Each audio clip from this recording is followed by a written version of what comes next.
एक समय की बात है, एक कस्बे में एक दर्जी रहता था।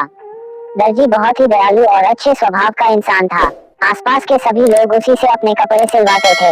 एक दिन कहीं से एक हाथी आया और दर्जी के पास आकर खड़ा हो गया। हाथी को अपने पास खड़ा देखकर दर्जी ने खाने के लिए कुछ फल हाथी को दे दिए।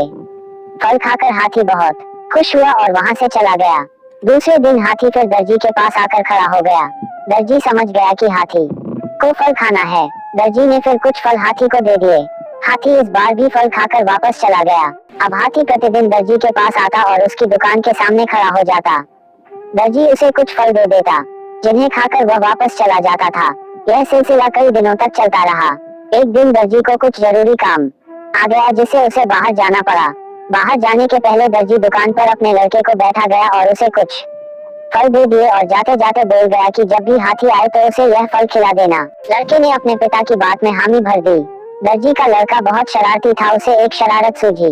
उसने फल पहले ही खा लिए और जब हाथी दुकान पर आया और फल खाने के लिए जैसे ही सूंड आगे बढ़ाई, दर्जी के लड़के ने उसकी सूंड में सुई चुभो दी। सुई लगने से हाथी की सूंड में तेज दर्द हो रहा था। दर्द से राहत पाने के लिए हाथी नदी की तरह भागा। नदी पहुंचते ही हाथी ने नदी में अपनी सूंड डाल दी, जिससे उसे काफी राहत मिली। हाथी गुस्से से आग बबूला हो रहा था और किसी भी तरह दर्जी के लड़के से बदला लेना चाहता था। हाथी ने नदी में स्नान किया और अपनी सूंड में कीचड़ भरकर वापस दर्जी की दुकान की ओर चल पड़ा। हाथी दोबारा दर्जी की दुकान पर पहुंचा। दर्जी लड़का दुकान पर ही बैठा हुआ था।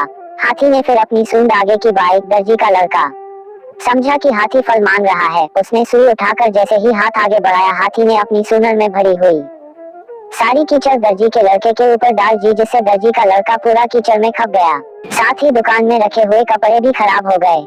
जब दर्जी लौटकर दुकान आया तो अपनी दुकान की हालत देखकर लड़के से सारा माजरा पूछा। लड़का बोला, ये कीचड़ आपका हाथी सूंड में भरकर लाया था और मेरे ऊपर डालकर सारी दुकान को खराब कर गया।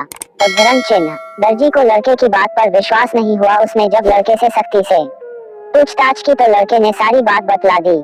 दर्जी अपने लड़के को लेकर उस स्थान पर गया जहां हाथी रहता था।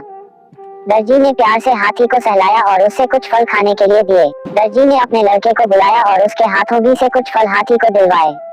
फल खाकर हाथी का गुस्सा शांत हुआ और उसने दर्जी के लड़के को क्षमा कर दिया। फल खाकर हाथी का गुस्सा शांत हुआ। दर्जी के लड़के और हाथी की भी दोस्ती हो गई। अब हाथी दर्जी के लड़के को अपने पीठ पर बैठाकर घुमाने के लिए ले जाने लगा। शिक्षा। दर्जी और हाथी की कहानी से हमें शिक्षा मिलती है, कभी भी किसी के साथ गलत व्यवहार नहीं करना चाहिए। हेलो दोस्तों, आपको कैसी लगी हमारी स्टोरी? कमेंट करके बताएं और यदि हमारी स्टोरी पसंद आई हो तो वीडियो को लाइक, शेयर और चैनल को सब्सक्राइब करने के साथ ही नोटिफिकेशन बेल को ऑन कर ले, जिससे हमारी आने वाली नई मजेदार स्टोरी आप तक पहुंच सके। धन्यवाद।